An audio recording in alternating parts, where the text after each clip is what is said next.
Hey, what up, peeps? I wanted to talk about a book I read a while ago, How to Analyze People on Sight by Elsie Benedict. It was written in 1921. It was a fascinating read, and it's been largely dismissed by most people, but if it has any validity, it has potentially profound repercussions for the way we look at people. So, I'll tell you about the book. Basically, Elsie talks about the 5 basic body types that people come in: thoracic, muscular, alimentive, osseous, and cerebral. Now we'll hit these up one by one. I guess start with the alimentive. The alimentive type of person is a big person. It's a fat person. It's a person who eats a lot, and their personality is very childlike, very innocent, but they tend to be the life of the party. They're very funny people. I think of comedians like Gabriel Iglesias. You know, people, they're kind of impulsive, but at the end of the day, you kind of forgive them because they're so likable and they're so funny. So that's the alimentive type. And you've got, next one is the thoracic type. The thoracic type has a, I should go over the organs actually. Okay, so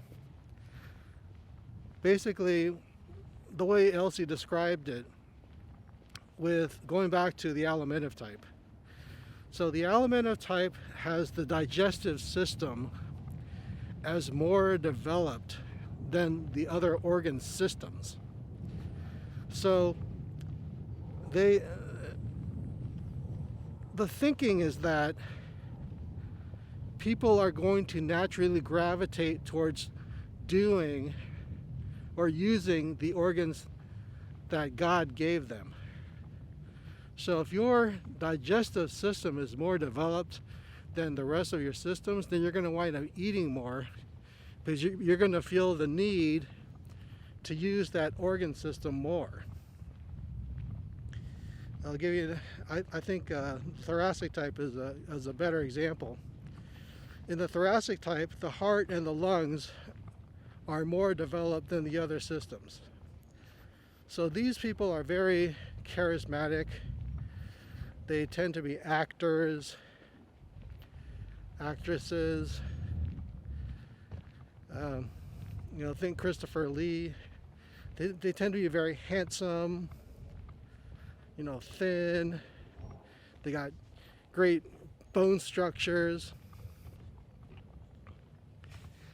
That's the thoracic type. They just, everybody wants to be with them. They're kind of shallow people. They love the limelight. Think of, I don't know, any famous actor. I don't know, I guess Robert Downey Jr. would be one. Just very, very charismatic. Just really, really good on the screen. The third type is the Osseous type. And the simplest way to put this one is Osseous type, your bones are more developed than anything else. So you ever see somebody that's really big boned?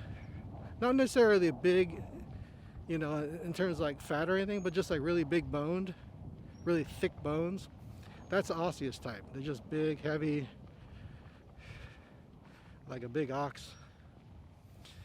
So the next one is the muscular type, and that's my dad. Their muscles are more developed than any other part of their bodies, and they are like super strong people. My dad, he was so strong. My mom once told me he could take on 10 people at one time, and I think he might have actually done that. So muscular type, super strong. And the last type is the Cerebral Type. Cerebral Type, their brains are more developed than any other. And these people are thinkers. You know, these people, you can tell, it's easy to recognize a Cerebral Type because their heads, they tend to have big heads and like smaller bodies. You ever seen that caricature, you know, a scientist with the glasses and the big head? And that's the Cerebral Type. These people are born to be researchers and computer programmers. Now these are the 5 basic types, and Elsie makes it clear that sometimes people are born pure. They're pure alimentive, or they're pure osseous, or they're pure muscular. But in the vast majority of cases, they're in between. There's some sort of combination. But one will be dominant. So you can have a person that's both cerebral and muscular. So you can have a really strong person that also thinks a lot. Or you could have an osseous person who's alimentive, somebody who eats a lot and has big bones. And you can even have a combination of 3 of the types too. 1 dominant, and then 2 kind of smaller on a lower level. So the reason why I'm bringing this up is because if this is true, if it's true that there are 5 basic types, then this has vast implications for the way we look at people and body types. Because now all of a sudden people aren't fat, people aren't, you know, obese. They're just the alimentive type. That's just the way God made them.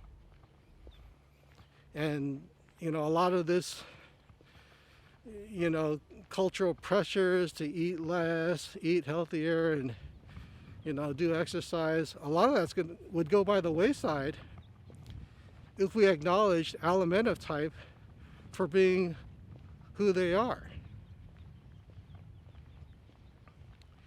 You know, a lot of things like body mass index, all that would be thrown by the wayside. If a person is determined to be alimentive, it's like, well, they're just doing what God intended them to do. You know, they just love to eat. You know, they love to be the life of the party. So you get a chance, check this book out. You can do a search on Google for it. It's called How to Analyze People on Sight by Elsie Benedict. And it's a free read. You can either download the free PDF. It's on multiple websites. And the book isn't terribly long or too difficult to read. I've made an effort to try to analyze myself, and I have a hard time trying to figure out what I am. I think I'm a combination of cerebral and maybe just a little bit thoracic because I'm just a little bit vain. But I'm not really sure about it. I wish somebody could analyze me. And the reason why this is important to me is because, you know, I'm a dental hygienist and I do the job. I'm good at it, but it's not, I feel like it's not my true passion in life. And I feel like by analyzing yourself, by analyzing people, you can figure out what their true passion in life is. Like, let's say you're the muscular type. My brother, his daughter, I think she's the muscular type. She's just buff as all get out. Her legs are so strong, even though she's like 8 years old. But you can see it. I mean, she's very, very strong for her age. Much stronger than other kids her age. And you can already tell, you know, if you have the muscular type, she's going to use those muscles. She has so much energy. She is not going to grow up to be a librarian. She's not going to grow up to be an office worker, a secretary, a computer programmer. She's not going to spend 8 hours a day in a cubicle. There's just no way. So I mean, because you're going to feel the need to use the things that God blessed you with. So she's going to be doing something like my dad. He's the muscular type as well. And my dad wound up becoming a manager at Walgreens. And he made the most of the physical part of that job. He would walk down the aisles, walk back and forth, up and down the stairs. That was probably his favorite part of the day. Stocking shelves. He needed to be physically doing something. Has so much energy. So if you can figure out what type you are, that could potentially go a long way towards helping you to figure out your passion in life. Because let's face it, the vast majority of us who go to work don't love our work. It's not what we were born to do. A lot of us hate our jobs. And so I think if we can analyze ourselves, if you're the cerebral type, and you're cleaning toilets, or you're and you're working in construction, you're going to be miserable because you're not using your most developed organ, your best resource. You need to be in a position where you're using your noggin, you're using your head, you're thinking. So that's my thoughts on it. Having this information can potentially be a game changer for a lot of people, and that's why I think it's important for people to at least look at this book and consider it. There's no scientific research that proves that there are 5 types of people, which is unfortunate because I don't even think anybody's even looked to see if there's any validity to Elsie Benedict's book. But I'd certainly like to see that at some point.